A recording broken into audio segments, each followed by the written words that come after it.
परिवार के लोग वहाँ हैं, मेरे मित्र हैं, मेरे रिश्तेदार हैं, काम धंधा है, बहुत बार आता हूँ जाता हूँ। अच्छा, तो तू इतनी बार यहाँ से श्रावस्ती से राजगिरी जाता है, आता है, जाता है, आता है, तो यहाँ से राजगिरी तक का रास्ता तो तुझे खूब मालूम हो गया होगा। महाराज, खूब मालूम हो गया, इतनी बार चला हूँ। तो एक बात और बता, यहाँ रहते हुए इतने वर्ष हो गए, तो अनेक लोग तेरे परिचित हो गए होंगे। उन अनेक परिचित लोगों में से कुछ तेरे घनिष्ठ हो गए होंगे। जो घनिष्ठ हो गए वो इतना तो जानते ही होंगे कि तू यहाँ का रहने वाला नहीं, मूलतः तू मगधवासी है, राजगिरी का रहने वाला, यहाँ आके बस गया है और बार बार आता है जाता है, इसलिए तुझे यह रास्ता खूब मालूम है। वो लोग जानते होंगे। महाराज, जो मुझे अच्छी तरह जानता है वो इस बात को भी खूब समझता है, जानता है। तो भाई, उनमें से कोई कोई तो तुम्हारे पास आता होगा कभी कभी, ये पूछने के लिए कि बता तो सही, यहाँ से राजगिरी का रास्ता कैसा है। तो बता देता है कि गुप्त रखता है। महाराज, गुप्त रखने की क्या बात, खूब समझा के बता देता हूँ। ऐसे पूरब की ओर चलना और यूं चलते चलते वाराणसी आएगी और यूं फिर आगे बढ़ना, यहाँ मुड़ना वहाँ मुड़ना, गया आ जाएगी, फिर यूं आगे बढ़ते जाना और यूं वहाँ मुड़ना यहाँ मुड़ना, राजगिरी आ जाएगी। खूब समझा देता हूँ महाराज। तो एक बात और बताओ, जिसको जिसको तुमने समझा दिया वो तो राजगिरी पहुंच गया होगा। कैसे पहुंच गया होगा महाराज?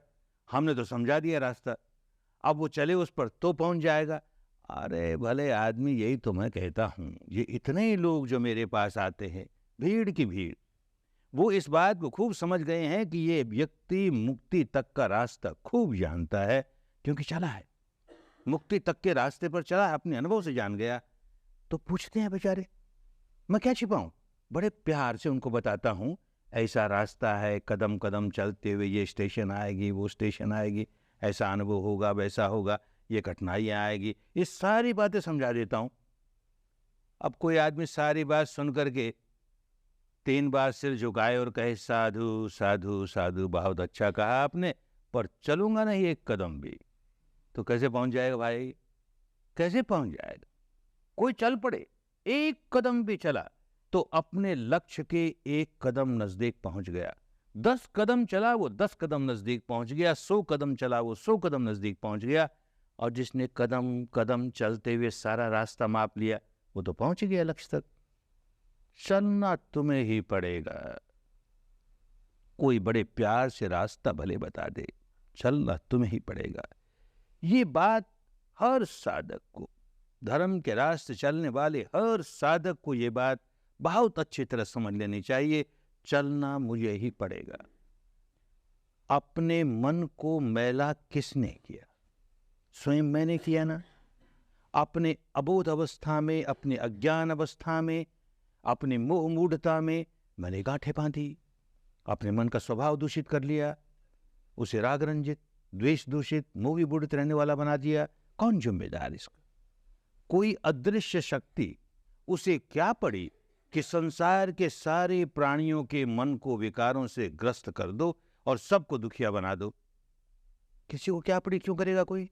हर व्यक्ति अपनी ही अज्ञानता की वजह से अपने मन को मैला करता है। तो जिम्मेदारी उसी की है कि वो अपना ज्ञान जगा करके, बुद्धि जगा करके, होश जगा करके इस स्वभाव के बाहर निकले, इस गंदगी को दूर करे, जो गांठें बांधी हैं उनको खोले, जो मैल चढ़ाया उसको उतारे। उसी की जिम्मेदारी है। ये प्रकृति का नियम है, इससे छुटकारा नहीं पा सकते। स्वयं चलना पड़ेगा, स्वयं चलना पड़ेगा। जब ये बात समझ में आ जाए कि स्वयं चलना पड़ेगा, दूसरा प्रश्न, क्या रास्ता है जिस पर चलें? धर्म का रास्ता क्या है? भगवान के पास कोई एक बुढ़िया माई आई, पूछा, महाराज हमें तो थोड़े से शब्दों में और सरल सरल भाषा में समझा दीजिए, धर्म क्या होता है, मुक्ति का मार्ग क्या है, हमें सरल सरल भाषा में। बेचारी गई होगी अनेक आचार्यों के पास, जो बहुत पांडित्यपूर्ण बातें, ये दार्शनिक बात, वो दार्शनिक बात, समझ में ना आए, बोल क्या रहे हैं। तो भगवान मुस्कुराए, भाई धर्म तो हमेशा सरल भाषा में ही समझाया जाता है। धर्म लोगों को इसलिए सिखाया जाता है कि वो धारण करें। समझेंगे ही नहीं तो धारण कैसे करेंगे? धर्म का रास्ता इसलिए सिखाया जाता है कि उस पर चले। समझेंगे ही नहीं तो चलेंगे कैसे? तो हमेशा जो व्यक्ति बुद्ध बन जाएगा, शुद्ध बन जाएगा, मुक्त बन जाएगा, वो हमेशा बड़ी सरल भाषा में, जनता की भाषा में, बहुत सरल भाषा में लोगों के समझ में आए, इस तरह से धर्म को समझाएगा। तो कह लो हमेशा यही समझाता हूं, तो मैं फिर समझाता हूं। तो क्या समझाया? थोड़े से शब्दों में क्या कहा? सब पाप करणं कुशल से उपसंपदा सचेत परियोदपनं एतं बुद्धान शासनं। एतं बुद्धान शासनं। शासन पुरानी भाषा में शिक्षा को कहते थे, उपदेश को कहते थे। किसी ने उपदेश दिया और उसके अनुशासन में हम बंध गए, उसने जैसे बताया वैसे हम चलने लगे, तो शासन कहा जाता था। तो बुद्धान शासनं, एक बुद्ध का नहीं, सभी बुद्धों का, सभी बुद्धों का यही उपदेश होगा। कोई व्यक्ति बुद्ध बन जाए और इसे छोड़ करके और कोई निकम्मी बातें करने लगे तो समझना चाहिए बुद्ध नहीं हुआ अभी। ये कोई दार्शनिक जंजाल में उलझा हुआ है और लोगों को भी उलझा रहा है। ये कोई सांप्रदायिक बाड़े में बंधा हुआ है और लोगों को भी बांध रहा है। इसको शुद्ध धर्म नहीं समझ में आया। बुद्ध होगा तो यही बात कहेगा, इसके अतिरिक्त और कुछ नहीं कहेगा। क्या कहेगा? सब पापस्य अकरणं, सब प्रकार के पाप कर्मों से बचो। कुशलस्य उपसंपदा, कुशल कर्मों की संपदा संचित करो। और से चित्त परियोदपनं, अपने चित्त को निर्मल करो, परिपूर्ण रूप से निर्मल करो। परियोदपनं, बहुत से रास्ते होते हैं जिनमें मानस का ऊपरी ऊपरी हिस्सा निर्मल कर लिया जाता है। केवल बुद्धि के द्वारा हम चाहें तो अपने ऊपर ऊपर के चित्त को निर्मल कर लेंगे। अच्छा ही है, उतना लाभ तो हुआ, लेकिन वो मुक्ति की बात नहीं हुई। मुक्ति की बात तो तब होगी जबकि सारा का सारा मानस, अंतर मन की गहराइयों तक एक भी हिस्सा नहीं बचेगा। सारा का सारा मानस धुल जाएगा, साफ हो जाएगा। इसी को परियोदपन से चित्त परियोदपन, बस इसके अतिरिक्त और कुछ नहीं। इसी को कहा केवल परिपूर्ण, केवल परिशुद्ध। धर्म परिपूर्ण हो गया इन तीन बातों में। दुष्कर्मों से बचो, सत्कर्मों में लगो और चित्त को निर्मल करो। अब इसमें और कुछ जोड़ने की जरूरत नहीं, पूर्ण है। केवल इतना ही कर ले, मुक्त अवस्था तक पहुंच जाएगा। कुछ जोड़ेगा तो उसे बिगाड़ और देगा। कुछ नहीं जोड़ना, केवल परिपूर्ण। ऐसे ही परिशुद्ध, इसमें से कुछ निकाल नहीं सकते। निकालने लायक कोई दोषपूर्ण बात है ही नहीं। ये बात तो निकाल दें तो धर्म ज्यादा शुद्ध हो जाएगा, ऐसा कुछ है ही नहीं।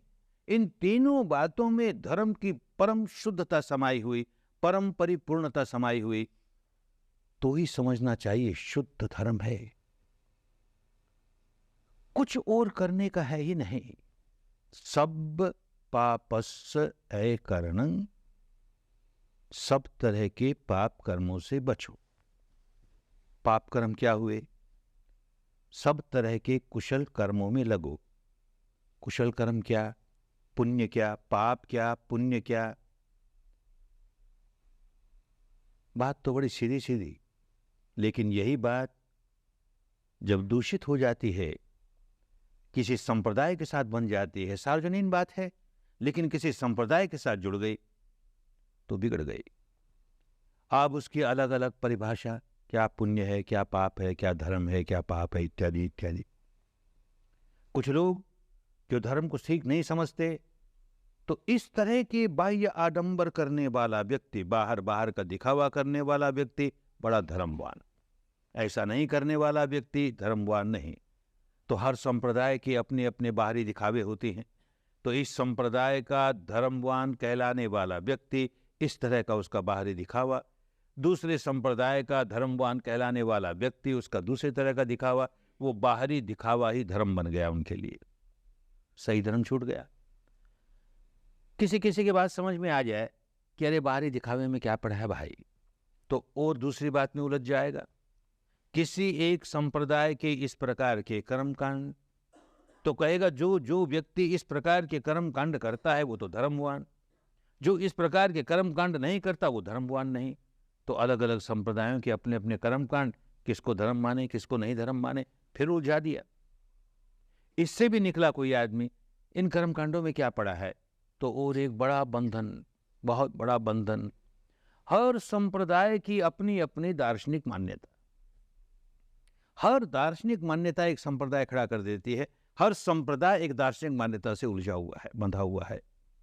तो इस संप्रदाय का व्यक्ति जो इस दार्शनिक मान्यता को मानने वाला है, सारे जीवन इस अंधेरे में रहेगा कि जो जो लोग इस दार्शनिक मान्यता को मानने वाले हैं वो तो धर्मवान, जो इस दार्शनिक मान्यता को ही नहीं मानते उनका धर्म से क्या लेन देन। और अलग अलग संप्रदायों की अलग अलग दार्शनिक मान्यता, बस समझ लेना चाहिए धर्म नहीं है। धर्म हमेशा एक ही होता है, सबके लिए एक होता है। भिन्न भिन्न जहां हुआ समझ लेना चाहिए, छिलके हैं, ऊपर के छिलके हैं, सार नहीं है। सार हमेशा एक ही होगा। तो क्या पाप है और क्या पुण्य है, क्या कुशल कर्म है, क्या पाप है। कोई व्यक्ति अपने शरीर से, अपनी वाणी से कोई भी ऐसा काम करे जिससे अन्य प्राणियों को हानि पहुंचती हो, अन्य प्राणियों की सुख शांति भंग होती हो, पाप ही पाप है, पाप ही पाप है। ऐसे ही अपने शरीर से, अपनी वाणी से ऐसा काम करे जिससे अन्य प्राणियों को सुख शांति मिलती हो, उनके कष्ट दूर होते हो, उनको कोई हानि न होती हो, उनका मंगल होता हो, पुण्य ही पुण्य है। सब पर एक जैसा लागू होता है। शरीर और वाणी से कोई दुष्कर्म, क्या दुष्कर्म करेगा? वाणी से कोई कड़वी बात बोलेगा, कोई झूठी बात बोलेगा, कोई कटु बात बोलेगा। शरीर से किसी की हत्या करेगा, चोरी करेगा, व्यभिचार करेगा, नशा पता करेगा, औरों की हानि करेगा, औरों की सुख शांति भंग करेगा। मनुष्य एक सामाजिक प्राणी, उसको समाज में रहना है। गृहस्थ हैं, उनको तो परिवार के लोगों के साथ, समाज के लोगों के साथ रहना ही है। जो घर बार छोड़ करके गृह त्यागी हुए, सन्यासी हुए, सन्यासिनियां हुई, उनको भी समाज से संपर्क बना ही रहता है, कहां भाग के जाएंगे। तो मनुष्य सामाजिक प्राणी है और वो ऐसा काम अपने शरीर और वाणी से करता रहे जिससे आसपास के सारे लोगों की शांति भंग होती रहे, आसपास के सारे लोग व्याकुल होते रहें। तो भाई सीधी सीधी बात है कि मैं अपने आसपास के सारे लोगों को अशांत कर दूंगा, व्याकुल कर दूंगा, मुझे शांति कैसे मिलेगी? मैं अपने चारों ओर आग लगा लूंगा तो वो आग के ताप मुझे भी तो तपाएगी, मुझे शांति शीतलता कैसे मिलेगी? बड़ी सीधी सी बात। समाज में रहना है तो समाज के वो नियम जिनसे कि समाज की व्यवस्था शांति कायम हो, हमको वो नियम पालन करने हैं। ये धर्म की बड़ी ऊपरी ऊपरी बात हुई, लेकिन गहराई में जाएगा तो बात समझ में आएगी। जरा गहराई में जाना शुरू कर देगा, खूब बात समझ में आनी शुरू हो जाएगी। और वो ये समझ में आनी शुरू हो जाएगी कि मैं किसी भी व्यक्ति की हानि नहीं कर सकता, न शरीर से और न वाणी से। तब तक नहीं कर सकता जब तक कि पहले अपनी हानि न कर लूं। बड़ी अजीब बात।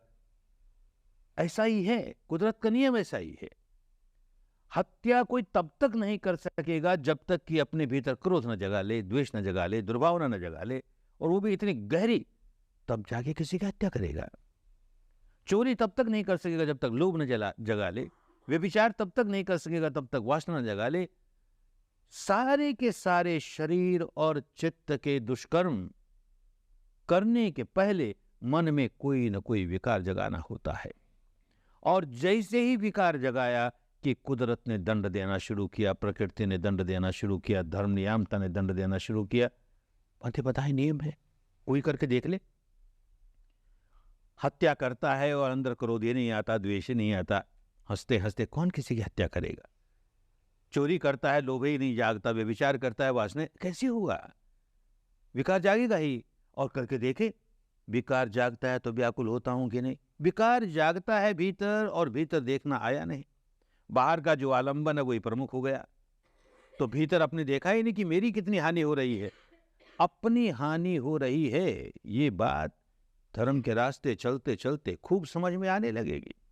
तो मैं शरीर और वाणी से कोई ऐसा काम नहीं करूं जो पाप का काम हो, माने जो अन्य लोगों की सुख शांति भंग करने वाला हो, अन्य लोगों को पीड़ा पहुंचाने वाला हो, ऐसा कोई काम नहीं करूं। तो मैं किसी पर एहसान नहीं कर रहा, मैं अपने आप पर एहसान कर रहा हूं। मैं नहीं कर रहा तो अपने आप को दुखी नहीं बनाता, क्योंकि मैं पहले अपने को दुखी बनाऊं तब दूसरे को दुखी बनाऊंगा। ये बात खूब समझ में आने लगेगी, खूब समझ में आने लगेगी। तो धर्म की शुद्धता समझ में आने लगेगी कि भाई जो जो व्यक्ति अपने मन में विकार जगा करके कोई भी दुष्कर्म करता है, पाप का कर्म करता है, वो अपने को हिंदू कहता फिरे, कि बौद्ध कहता फिरे, कि जैन कहता फिरे, कि ईसाई कहता फिरे, कि सिख कहता फिरे, कि पारसी कहता फिरे, कि ब्राह्मण, की क्षत्रिय, की शूद्र, की बनिया, कुछ फर्क नहीं पड़ेगा। कि भारतीय, कि बर्मी, कि अमेरिकन, की रूसी, कुछ फर्क नहीं पड़ेगा। जो जो व्यक्ति मन को मैला करके शरीर और वाणी से दुष्कर्म करता है, कुदरत उसको तत्काल दंड देती है। पंथी बताए नियम प्रकृति के, बस यही शुद्ध धर्म है। ठीक इसी प्रकार कुशल कर्म करें। क्या कुशल कर्म? सबसे बड़ा कुशल कर्म ये कि चित्त को मैला किए बिना उसे एकाग्र बनाना सीखे। कुशल चित्त की एकाग्रता बड़ी कल्याणकारिणी। सारे अच्छे काम तभी होंगे जबकि हमारा चित्त हमारे वश में होगा। चित्त वश में नहीं है, हमसे कोई अच्छा काम होगा ही नहीं, बुरा ही बुरा काम करेंगे। और चित्त वश में हो जाए और विकारों के साथ हो जाए तो बुरा ही बुरा काम करेंगे, वो एकाग्रता काम नहीं आएगी। चित्त को निर्मल बना करके एकाग्रता प्राप्त करें तो कुशल ही कुशल काम होगा, कुशल ही कुशल काम होगा। और तीसरा, मान लो कि हमने चित्त को निर्मल बनाया भी, ऊपर ऊपर से निर्मल बनाया, उसको एकाग्र भी किया, पर अनेक जन्मों से जो विकार जगाने का स्वभाव बनाए बैठे हैं, अंतर मन की गहराइयों में अपने विकारों की गांठें, गांठे पर गांठें, गांठे पर गांठें कितने इकट्ठी कर रखी है। कैसा गांठ गंठीला बने हैं भीतर से, सारा मानस गांठ गंठीला, सारा शरीर का रेशा रेशा गांठ गंठीला। पता नहीं, अंदर देखते नहीं ना, देखेंगे तो पता लगेगा कितना गांठ गंठीला हूं मैं, कितना व्याकुल रहता हूं इसकी वजह से। वो जब तक नहीं निकल जाएगा तो ऊपर ऊपर से हजार अपने चित्त को निर्मल कर लें, निर्मल करके एकाग्र भी हो जाएं, लेकिन मुक्ति नहीं मिली, दुखों से मुक्ति नहीं मिली, विकारों से जड़ों से मुक्ति हो जाएगी, उस दिन सही मुक्ति मिली। इसलिए परयोदपन, पूर्ण मानस, सारा का सारा मानस विकारों से मुक्त होना चाहिए, मैल से मुक्त होना चाहिए। ये तीसरी। इन तीनों को उन दिनों की भाषा में कहा सब पापस्य अकरणन, माने शील सदाचार का जीवन जीना। कुशलस्य उपसंपदा, माने समाधि का जीवन जीना, मन को कुशल करके अपने वश में करने का अभ्यास करना। और से चित्त परयोदपन, अपने अनुभव से ऐसी प्रज्ञा जगानी कि जिससे अंतर मन की गहराइयों तक कोई विकार टिकने न पाए, सब निकल जाए। तो शील समाधि प्रज्ञा, शील समाधि प्रज्ञा, यही शुद्ध धर्म होता है। इस पर न बौद्धों की मोनोपोली होती है, न हिंदुओं की, न जैनियों की, न ईसाइयों की, सबके लिए समान रूप से कल्याणकारी। और इसे हर व्यक्ति आसानी से इसका पालन कर सके। आवश्यक नहीं पहले इस संप्रदाय में दीक्षित हो जाओ, इस बाड़े में बंध जाओ, अपने को इस नाम से पुकारने लगो, तभी इस रास्ते पर चल पाओगे, और अन्यथा चलोगे तो भी लाभ नहीं मिलेगा। पहले बाड़े में बंध जाओगे और फिर चलोगे तो लाभ मिलेगा। ऐसी बात है ही नहीं, तो समझो धर्म नहीं है, फिर बाड़ा बंदी है। कहीं ना कहीं को धोखे की बात है। धर्म सार्वजनीन होता है, ये बात समझ करके इस रास्ते चलना है। और जरा रास्ते को जरा विवरण के साथ और समझें। समझाया गया जरा और विवरण के साथ। वैसे तो रास्ते पर चलने वाले व्यक्ति को मोटी मोटी बात रास्ते की समझ लेनी चाहिए, कैसा रास्ता है और कहाँ तक पहुँचाएगा। ये बात नहीं समझेंगे तो मन में शंका होगी, कहाँ जा रहे हैं, क्या कर रहे हैं, इसका क्या रिजल्ट होगा, शंका रहेगी, काम नहीं कर पाएंगे। इसलिए उसको भले बुद्धि के स्तर पर ही समझ लें। चलना जो है वो तो एक एक कदम चलना पड़ेगा। तो जैसे आदमी हाथ में टॉर्च लेकर के एक एक जिस कदम पर आगे बढ़ना है वहां प्रकाश पड़ना चाहिए। खूब समझना चाहिए ये कदम कैसा, अगला कदम उठाए तो वो कैसा, अगला कदम उठाए तो सारा का सारा मार्ग, एक एक कदम को बहुत विवरण के साथ समझते हुए आगे चलेंगे। लेकिन एक मोटी मोटी रूपरेखा समझ लें, सारा मार्ग क्या है। उन दिनों की भाषा में इस मुक्ति के मार्ग को, विशुद्धि के मार्ग को, सार्वजनिक धर्म के मार्ग को आर्यो अठंगिको मग्गो, आर्य अष्टांगिक मार्ग ये कहा जाता था। अष्टांगिक सीधी सी बात, 8 अंग वाला। आर्यो आर्य किस माने में आर्य, कि कोई भी अनार्य व्यक्ति जो आर्य नहीं है, ऐसा कोई भी व्यक्ति चले तो इस रास्ते पर चलते चलते आर्य बन ही जाएगा। ये रास्ता इस बात को नहीं देखेगा कि जो व्यक्ति अनार्य है और इस रास्ते पर चल रहा है वो अपने को हिंदू कहता है कि बौद्ध कहता है कि जैन कहता है कि ब्राह्मण कहता है कि शूद्र कहता है कि अमेरिकन कहता है कि रूसी कहता है, कुछ नहीं देखेगा। जैसे गंगा का जल जो पिए उसकी प्यास बुझ जाएगी, ऐसे ही रास्ता ऐसा कि जो चले इस पर वही आर्य बन जाएगा। क्या आर्य बन जाएगा? 2500 वर्ष में भाषा बदल जाती है, शब्द बदल जाते हैं, शब्दों के अर्थ बदल जाते हैं। आज तो आर्य शब्द एक जाति विशेष के लिए इस्तेमाल होने लगा। बहुत लंबा व्यक्ति, लंबी नाक वाला, बड़ी बड़ी आंखों वाला, गोरा चिट्टा रंग, ऐसे व्यक्ति को आर्य जाति का व्यक्ति। कोई बेचारा काले रंग का हो, घुंघराले बाल वाला हो, मोटे होठ वाला हो तो यह हबशी जाति का, नीग्रो जाति का व्यक्ति। कोई बेचारा पीले रंग का हो, छोटी छोटी चुंधियाई आंखें हों, चपटी नाक हो तो यह मंगोलियन जाति का। इस अर्थ में आर्य जाति का, आर्य शब्द का इस्तेमाल होने लगा। 2500 पूर्व की भारत की भाषा में यह अर्थ नहीं होता था। आर्य कहते थे उस व्यक्ति को, चाहे वो गोरा हो चाहे काला हो, लंबी नाक वाला हो चाहे छोटी नाक वाला हो, कुछ फर्क नहीं पड़ता। वो व्यक्ति जो संत बन गया, जो सत्पुरुष बन गया, जो निर्मल चित्त बन गया, सज्जन बन गया, भला आदमी बन गया, वो आर्य बन गया। क्योंकि धर्म के रास्ते चला है। धर्म के रास्ते चलते चलते चलते अपने मन को जिसने निर्मल कर लिया, अपने मन के गांठे खोल लिए, निर्ग्रंथ हो गया, ऐसा व्यक्ति आर्य हो गया। और जो